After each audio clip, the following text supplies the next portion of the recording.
Estaba cansado de la vida ociosa y turbulenta de París, de la muchedumbre de petimetres, de los malos libros impresos con la aprobación y el privilegio de rey, de las cábalas de los hombres de letras, de las bajezas y del bandidaje de los miserables que deshonran la literatura.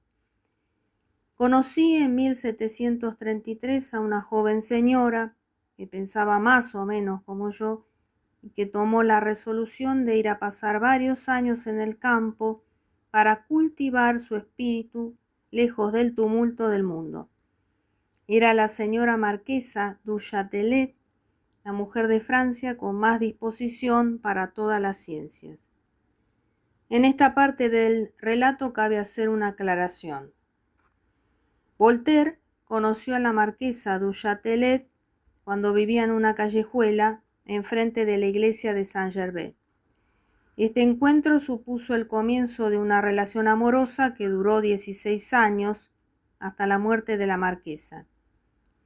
Esta nació en diciembre de 1706 y se casó a los 19 años con el marqués du Châtelet-Laumont. En 1733, Émilie du Châtelet tenía 3 hijos y se había lanzado a la vida mundana. El retrato que dejó de ella Madame du Deffand no es muy favorable. Decía que era nacida sin talento, sin memoria, sin gusto, sin imaginación, que se había hecho geómetra para parecer por encima de las demás mujeres. La correspondencia de Voltaire y la marquesa du Châtelet no se ha conservado. Volvemos al relato. Su padre, el barón de Breteuil, había procurado que aprendiese latín, que conocía tan bien como la señora Dacier. Sabía de memoria los pasajes más bellos de Horacio, Virgilio y Lucrecio. Todas las obras filosóficas de Cicerón le eran familiares. Su gusto dominante se inclinaba por las matemáticas y la metafísica.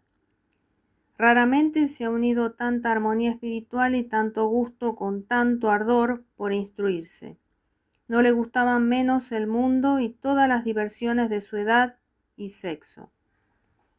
Sin embargo, lo abandonó todo para ir a sepultarse o mejor dicho, en un castillo arruinado en la frontera de la Champaña y la Lorena, en un terreno muy ingrato y feo.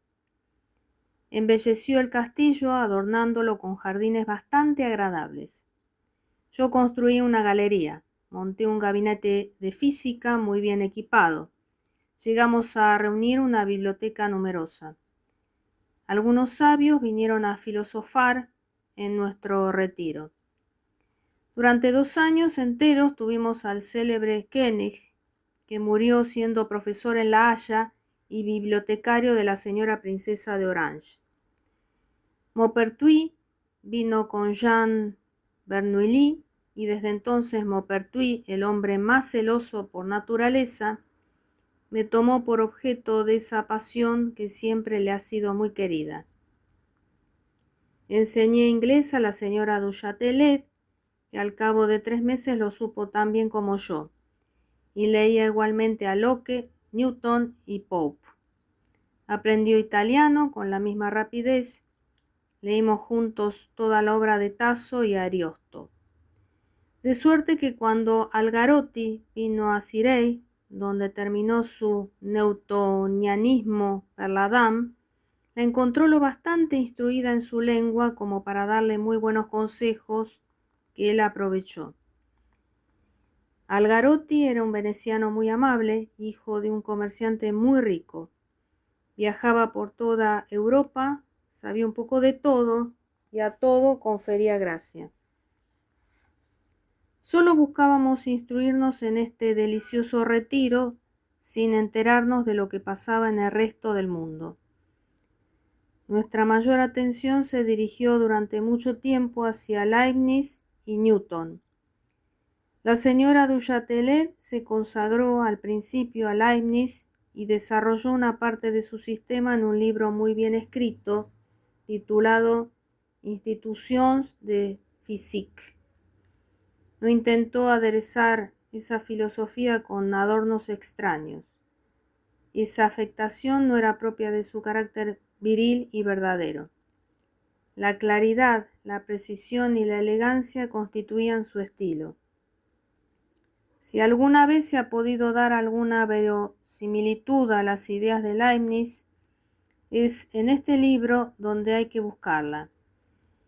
Pero hoy se empieza ya a no preocuparse por lo que Leibniz haya podido pensar. Nacida para la verdad, pronto abandonó los sistemas y se consagró a los descubrimientos del gran Newton. Tradujo al francés todo el libro de los principios de la matemática y luego, cuando hubo fortalecido sus conocimientos, añadió a este libro, que tan poca gente comprende, un comentario algebraico que ya no está al alcance del común de los lectores. El señor Clairaut, uno de nuestros mejores geómetras, ha revisado minuciosamente este comentario. Se ha iniciado su edición. No es honorable para nuestro siglo que no se haya concluido. Cultivábamos en Cirey todas las artes. Allí compuse Alcira, Merope, el hijo pródigo, Mahoma.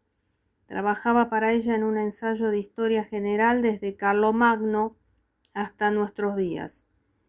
Escogí esta época de Carlomagno porque es donde Bossuet se detuvo y no me atreví a abordar lo que había sido tratado por este gran hombre.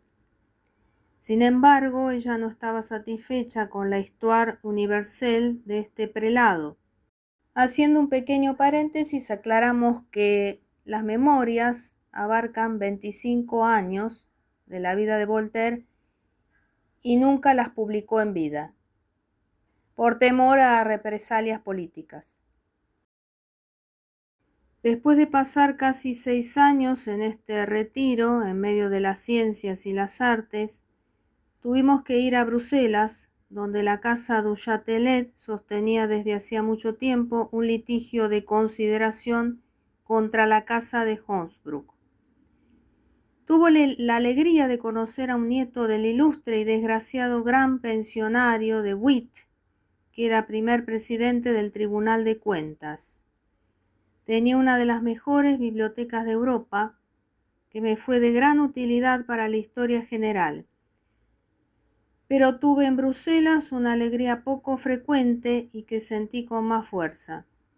Arreglé el pleito por el que las dos casas se arruinaban desde hacía 60 años. Conseguí para el señor Marqués du Châtelet más de 220.000 libras en dinero contante, gracias a lo cual todo terminó.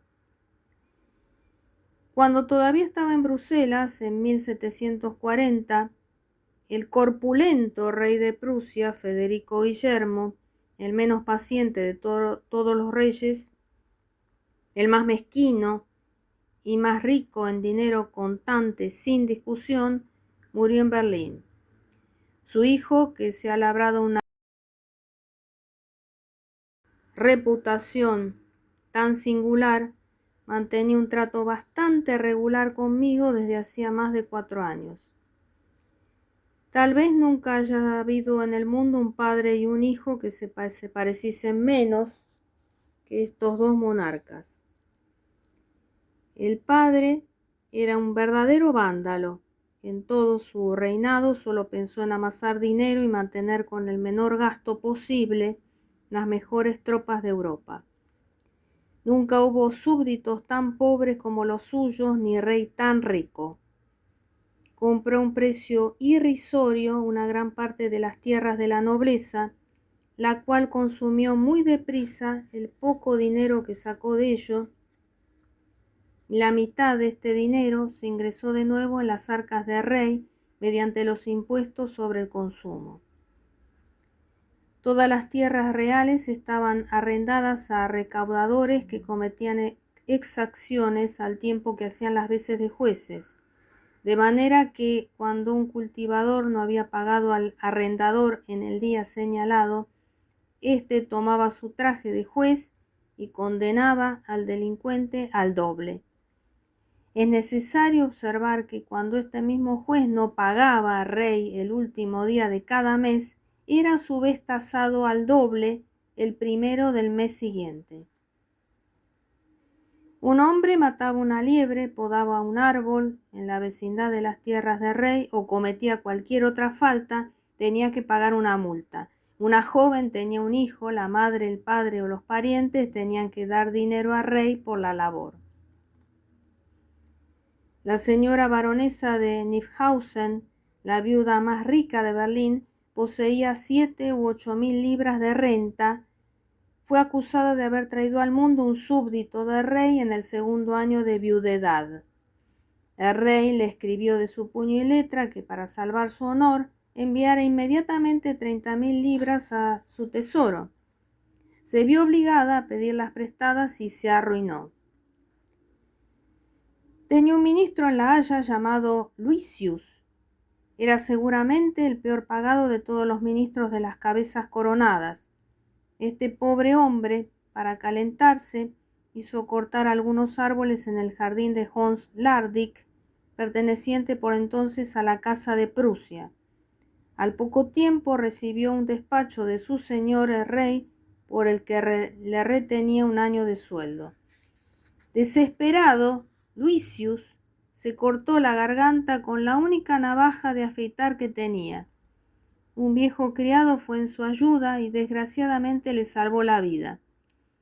Después volví a encontrar a su excelencia en La Haya y le di limosna en la puerta del palacio llamado la Belle Cour, palacio perteneciente al rey de Prusia, y donde este pobre embajador había vivido 12 años. Hay que confesar que Turquía es una república en comparación con el despotismo ejercido por Federico Guillermo. Por estos medios llegó a acumular, en 28 años de reinado, en los sótanos de su palacio de Berlín, unos 20 millones de escudos bien guardados en toneles provistos de arandelas de hierro. Se dio el placer de amueblar las habitaciones principales del palacio con grandes efectos de plata maciza en los que el arte no superaba la materia. Dio también a su mujer la reina, a cuenta, un gabinete cuyos muebles eran todos de oro, hasta las empuñaduras de las paletas y tenazas y hasta las cafeteras. El monarca salía a pie del palacio vestido con un pobre traje de tela azul con botones de cobre que le llegaba hasta la mitad de los muslos, y cuando compraba un traje nuevo aprovechaba sus viejos botones.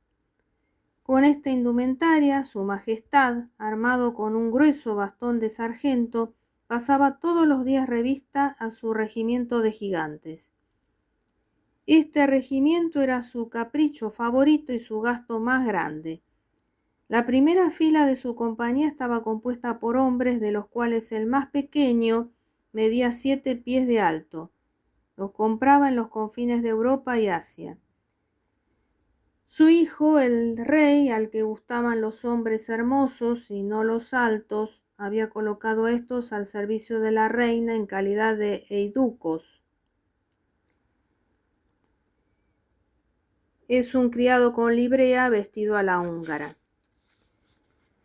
Recuerdo que acompañaron una vieja carroza de gala que enviaron al encuentro del marqués de Beauvau, que vino a cumplimentar al nuevo rey en el mes de noviembre de 1740. El difunto rey Federico Guillermo, que había vendido todos los magníficos muebles de su padre, no había podido deshacerse de esta enorme carroza desdorada. Los eunucos, de pie junto a las portezuelas para sostenerle en caso de que se cayese, se daban la mano por encima de la imperial.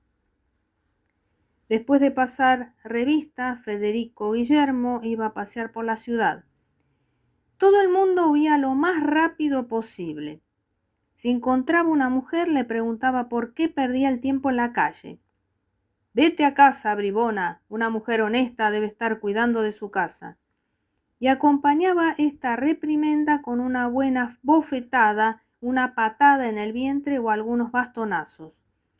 También trataba así a los ministros del Santo Evangelio cuando se les ocurría ir a ver el desfile. Se puede apreciar si este vándalo estaría atónito y enfadado por tener un hijo lleno de ingenio, gracia, delicadeza y ganas de agradar, que intentaba instruirse y componía música y versos. Veía un libro en las manos del príncipe heredero, lo arrojaba al fuego. El príncipe tocaba la flauta, el padre rompía la flauta, y algunas veces trataba a su Alteza Real como a las damas y a los predicadores en el desfile.